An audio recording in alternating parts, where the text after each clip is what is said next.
Une nuit d'Halloween est montrée au début du film et le maire de la ville de Gotham meurt cette nuit-là. Riddler était le nom du meurtrier et il avait l'habitude de mettre fin aux personnages célèbres de la ville de Gotham. La particularité du tueur était qu'il laisse tomber quelque chose de spécial près de la personne qu'il tue. Il fait de même cette fois. La police arrive le lendemain et y trouve une carte. Je n'ai pas trouvé d'indice, jouons à un jeu juste toi et moi, écrit dessus. Il y avait des mots de code et des indices à l'intérieur et la chose intéressante était que ces indices étaient pour Batman. Le tueur donne toujours des indices au Batman pour son prochain meurtre. Qui sera la prochaine personne à qui il mettra fin? Le tueur veut sauver la personne si Batman le peut.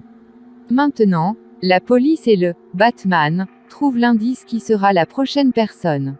La police et Batman sortent l'homme tout en trouvant la personne mais Riddler met fin à la personne. Ici, nous découvrons que c'était le plan de Riddler, car il ne connaît pas l'homme qu'il doit tuer. La police et Batman ont terminé leur tâche. On a vu la mort du maire au début du film et Riddler a séparé son pouce. Riddler a séparé son pouce parce que le maire était obscène et un être humain diabolique. Il a aussi une amie avec lui, une fille qui travaille dans un bar. La police et Batman trouvent une clé USB qu'ils vérifient et trouvent les photos du maire avec la fille nommée Annika. Il sortait de l'iceberg et la chose étrange était que la vidéo devenait publique lorsqu'il la regardait. Cette vidéo a été diffusée sur toutes les chaînes d'information à la télévision, puis la ville de Gotham a découvert que le maire était un homme diabolique et obscène. Puis, Batman est montré qui a atteint l'iceberg mais les gens lui interdisaient de venir à l'intérieur et ils se battent avec lui maintenant. Batman se battait avec eux seuls. Pendant ce temps, leur chef arrive et demande à Batman, qu'est-ce que tu fais ici? Il lui montre les photos de Annika, qu'il a vues avec le maire dans la vidéo mais il ne lui dit rien sur la fille. Pendant ce temps, Batman voit Catwoman, il commence à la poursuivre mais elle s'est échappée car elle a un autre plan. Elle essayait de voler le passeport mais ne l'a pas trouvé alors elle se rend chez le maire. Elle ne trouve pas le passeport du maire mais trouve le passeport de Annika, lorsqu'elle atteint l'appartement avec le passeport qu'elle rencontre Batman. Son appartement a été complètement détruit. On dirait que quelqu'un a volontairement ruiné son appartement en le voyant, dit Batman à la Catwoman, maintenant nous devons faire le travail ensemble. Elle est d'accord avec le Batman, puis il lui donne un appareil photo et c'était un appareil photo à objectif que, tout ce que Catwoman verra, qui sera visible par Batman. Maintenant, Catwoman a atteint le salon de l'iceberg pour en savoir plus sur son amie, Annika. Les endroits que la Catwoman voyait étaient également visibles par Batman. Batman découvre qu'il y a du mal et les grandes personnalités de la ville dans ce salon et se sentent peut-être inclus dans la mort du maire. Plus tard, Catwoman rencontre un homme et l'homme partage les informations sur l'endroit et les gens ici. Il revenait et rencontre le tueur, Riddler, et il semble qu'il attendait cet homme. Il le blesse puis la scène passe au lendemain et les habitants de la ville de Gotham sont présentés aux funérailles de leur mère. Pendant ce temps, une voiture arrive à toute vitesse et heurte la fenêtre dans laquelle elle s'est déplacée et l'homme sort qui a donné l'information à Catwoman. Il y avait une bombe attachée à son cou et il y avait un ruban adhésif sur sa bouche avec un mobile à la main. Batman s'exécute à partir de là à la hâte et porte son costume. Pour gérer cette situation comme ça, les gens ne le reconnaîtront pas. Maintenant, la voix vient du téléphone attaché à la main de cet homme. Il y avait la voix de Riddler, et il dit à Batman, je vais vous donner 3 tâches et si vous les résolvez, cet homme sera sauvé. Si vous ne répondez pas correctement, cet homme va mourir maintenant. Batman a résolu 2 questions mais il n'a pas pu résoudre la 3e à cause de cela, la bombe sur le cou de cet homme explose. L'homme y meurt, c'était une énorme explosion que Batman s'évanouit également. Il reprend ses esprits et voit un inspecteur et il y avait d'autres policiers. Il dit à l'inspecteur que de nombreuses personnalités perverses de notre ville sont liées à la police.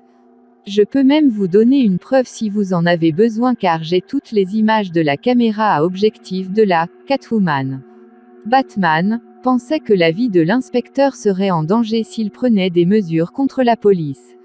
Batman faisait semblant de se quereller avec l'inspecteur puis il s'enfuit en se frappant le visage. Batman rentre chez lui et découvre que le commissaire est mort au poste de police. Catwoman est montrée dans la scène suivante qui trouve le cadavre de sa meilleure amie, Annika, et Catwoman devient inquiète en le voyant.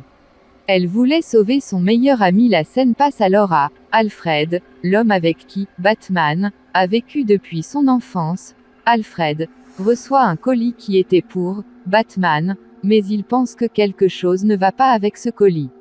Il n'a pas l'air bon alors il le lance loin de lui. Pendant ce temps, il y a eu une explosion à cause de ça, Alfred se blesse. Ensuite, il est montré que Batman découvre son passé, il découvre que son père a fait une énorme entreprise. C'était pour les pauvres mais son père n'était pas bon comme il le prétend devant les gens. Le père de Batman voulait aider les gens à devenir maire de la ville. Le journaliste a découvert cette nouvelle alors qu'il voulait que la mère de Batman soit une patiente atteinte d'une maladie. Le journaliste voulait publier cette nouvelle mais le père de Batman ne voulait pas qu'on découvre la maladie de sa femme. Puis son père a ordonné à certaines personnes de mettre fin à ce journaliste. Maintenant il devient dépressif après avoir découvert tout cela. Plus tard, il va voir un homme nommé Falcon, et il était le partenaire du père de Batman. Il demande à quel homme mon père était-il responsable de la mort d'un journaliste. Est-ce vrai? L'homme dit oui, c'est vrai. Ton père m'a engagé pour mettre fin à ce journaliste. Il raconte également aux compagnons du journaliste que ses parents ont mis fin à la suite de cet incident. Batman devient inquiet après avoir entendu tout cela. Il se rend chez son tuteur, Alfred, qui était tout pour lui. Il raconte tout ce qu'il a entendu sur ses parents à Alfred. Alfred raconte que son père était un gentil humain et qu'il n'a jamais essayé de tuer qui que ce soit. Tout cela est un mensonge que vous avez découvert. La vérité est qu'il est allé à Falcon pour sauver l'image de sa famille mais il n'a pas demandé à l'homme de mettre fin à cet homme. Il a juste dit que l'image de ma famille ne serait pas ruinée, donc rien ne les empêcherait de devenir mère. La vérité que je ne vous ai pas dite jusqu'à aujourd'hui est que l'homme, Falcon, a tué vos parents parce que l'homme a déjà tué le journaliste. Il ne veut pas que la police le sache. Seuls vos parents le savent, c'est pourquoi il a mis fin à vos parents. Batman devient furieux après avoir entendu tout cela puis il atteint le salon Iceberg où il rencontre Catwoman. Maintenant, leur but était le même, le meilleur ami de Catwoman est mort et Batman veut se venger de ses parents. Le hic, c'est que Falcon n'était autre que le père de Catwoman. Elle raconte à Batman que ma mère travaillait dans ce salon mais que mon père ne m'a jamais accepté comme fille. Maintenant, je veux me venger de mon père et je veux en finir avec lui. Il y a eu un gros combat ici enfin, Catwoman a la chance de mettre fin à son père. L'inspecteur et Batman lui interdit alors l'homme, Falcon, a été remis à la police. La police le fait sortir et le tueur, Riddler, qui l'attendait l'a pointé du doigt et il l'a immédiatement terminé. Batman en découvre plus sur le tueur après l'incident. Batman se rend compte que le Riddler n'assassine pas des gens au hasard. Il découvre aussi le tueur, Riddler, pense que dans son enfance je suis orphelin au même titre que Batman, mais j'ai vu tout cela attentivement. Le monde est difficile sans parents. Batman n'a pas eu de difficultés car ses parents ont laissé de l'argent. Il était jaloux de Batman, car il n'a jamais vu de difficultés dans sa vie. Même alors, il est célèbre et Batman, qui découvrait Riddler.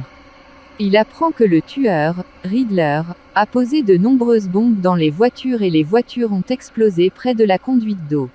Il y a eu une énorme explosion et l'eau s'est remplie là et les habitants de la ville de Gotham atteignent le jardin Gotham. C'était le plan de Riddler et il sait ce qui va se passer ensuite. Pendant ce temps, de nombreux compagnons de Riddler arrivent avec leurs armes pour achever tout le monde un par un. Puis, Batman et Catwoman arrivent pour se battre avec eux. Ils les arrêtent et se battent avec eux tout en utilisant leurs compétences. Ils leur arrachent des armes à feu de la même manière. Ils ont sauvé la ville de Gotham d'une perte énorme. Le tueur, Riddler, a été capturé et emmené en prison. Dans la scène finale, un Joker est vu dans la cellule voisine de la cellule Riddler.